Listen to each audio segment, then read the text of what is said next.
La croix traite l'homme naturel qui vit dans son âme et par son âme. On peut être enfant de Dieu, comme indiqué dans la première lettre aux Corinthiens, chapitre 2, verset 14. L'homme naturel n'accepte pas les choses de l'Esprit de Dieu, car elles sont une folie pour lui, et il ne peut les connaître parce que c'est spirituellement qu'on en juge. L'homme naturel étant l'homme de l'âme. Ces versets traitent exclusivement de la question de l'âme, c'est-à-dire de la guérison et du salut de notre âme. Tous ces versets ont un point commun, ils se rapportent tous au salut de l'âme. Lisons Marc chapitre 8, verset 34. Puis, ayant appelé la foule avec ses disciples, il leur dit, si quelqu'un veut venir après moi, qu'il renonce à lui-même, qu'il se charge de sa croix et qu'il me suive. Car celui qui voudra sauver sa vie la perdra. Celui qui perdra sa vie à cause de moi et de la bonne nouvelle la sauvera. C'est impératif. Si quelqu'un veut venir après moi, c'est-à-dire qu'il veut suivre le Seigneur, alors qu'il se charge de sa croix, il nous faut renoncer à soi-même, se charger de sa croix, le suivre. Il faut avoir satisfait aux deux premiers impératifs pour que s'accomplisse le troisième. Que veut dire le Seigneur par l'expression qu'il renonce à lui-même? Renoncer à soi-même comporte deux choses. C'est renoncer à vivre pour soi-même et par soi-même. Renoncer à vivre pour soi, c'est ne pas contenter son âme, qu'il se charge de sa croix.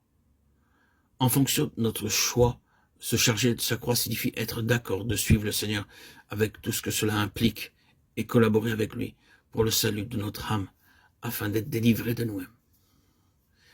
Il ne s'agit pas ici du vieil homme, mais uniquement de l'âme qui est disciplinée selon le verset 35, dans lequel il est dit « Celui qui voudra sauver sa vie, ou son âme la perdra, celui qui perdra sa vie ou son âme à cause de moi et de la bonne nouvelle la sauvera. » Sauver sa vie et la perdre signifie que si nous ne refusons pas à notre âme ce qu'elle demande, nous ne la sauverons pas.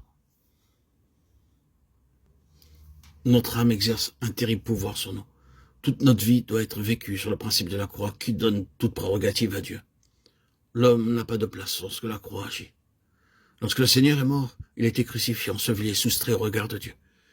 Il est montré au ciel, ressuscité. Dieu nous donne une nouvelle vie, et par l'ascension, une nouvelle position. Par la résurrection, nous recevons une vie qui a triomphé de la mort. Nous sommes alors dans une position que nous devons tenir. Le Seigneur est mort en obéissant à la volonté de Dieu, en maintenant son âme dans une entière soumission. La croix est le principe qui maintient notre âme assujettie à Dieu. Quelle était la différence entre le Fils et Dieu le Père? Il avait une âme. Il était un homme disposant d'une volonté qui pouvait l'influencer. Ne pensons pas que parce qu'il était Dieu, les choses étaient faciles pour lui.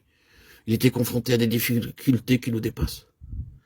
Quand il a été dans le jardin de Gethsémané, il a été confronté à un combat contre tout un royaume qui s'élevait contre lui et tendait à le pousser à agir par lui-même. Renoncer à soi-même, se charger de sa croix et le suivre s'adresse à tout le peuple de Dieu. Il n'y a pas de privilégiés. Ceux qui acceptent le message de la parole de Dieu sont appelés à souffrir parce que l'ennemi ne les ménagera pas. La parole est sélective. Elle ne permet aucune argumentation et ne s'impose pas à nous.